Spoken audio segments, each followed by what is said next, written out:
اعوذ باللہ من الشیطان الرجیم بسم اللہ الرحمن الرحیم۔ میرے اسلامک چینل انفارمیشن کے ناظرین السلام علیکم۔ میرے اس چینل پہ آپ کو خوش آمدید۔ امید کرتی ہوں کہ آپ سب لوگ خیریت سے ہوں گے۔ آج میں آپ کو بسم اللہ الرحمن الرحیم کی فضیلت بیان کروں گی۔ حضرت سیدنا ابن عباس رضی اللہ تعالیٰ عنہما سے مروی ہے، فرماتے ہیں میں نے حسن اخلاق کے پیکر، نبیوں کے تاجور، محبوب رب اکبر عزوجل صلی اللہ علیہ وآلہ وسلم کو یہ ارشاد فرماتے سنا: لوگوں میں اور روئے زمین پر چلنے والوں میں سب سے بہتر علم سکھانے والے ہیں، کیونکہ جب سے دین ظاہر ہوا انہوں نے اس کی تجدید کی، لوگوں کو دین سکھایا لیکن ان سے اجرت طلب نہ کی۔ اور جب استاد بچے کو کہتا ہے بسم اللہ الرحمن الرحیم پڑھ، تو اللہ عزوجل اس بچے اور اس کے والدین اور استاد کے لیے جہنم سے برات یعنی رہائی لکھ دیتا ہے۔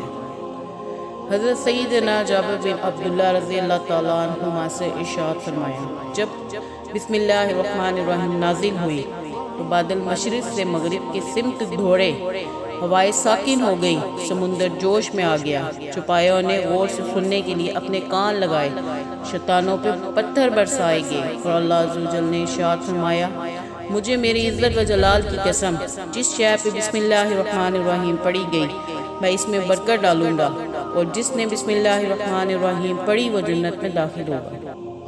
حضرت سیدنا جابر رضی اللہ تعالیٰ عنہ سے مروی ہے، جب کوئی شخص اپنے گھر میں داخل ہوتے وقت بسم اللہ الرحمن الرحیم پڑھتا ہے تو شیطان اپنے آپ سے کہتا ہے: تمہارے لیے یہاں نہ رات بسر کرنے کی جگہ ہے اور نہ ہی رات کا کھانا۔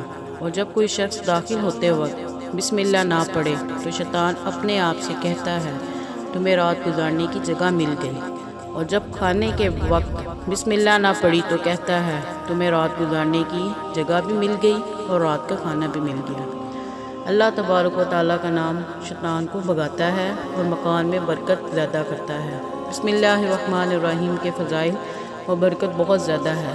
اگر آسمان و زمین اس کو لکھنا شروع کر دیں تو اس کے فضائل 10ویں حصے کو بھی نہیں پہنچ سکتے۔ اس وجہ سے میرے اسلامی بہنوں اور بھائیوں، بسم اللہ الرحمن الرحیم کا خصوصی اہتمام کیا کریں۔ کھانا کھاتے وقت، بیٹھتے اٹھتے وقت، مکان میں اپنے داخل ہوتے وقت، سوتے بیٹھتے وقت بسم اللہ الرحمن الرحیم ضرور پڑھیا کریں، اور مجھے اپنی دعاؤں میں ضرور یاد رکھنا۔ اللہم صلی علی سیدنا مولانا محمد و آلہ و اصحابہ و بارک وسلم۔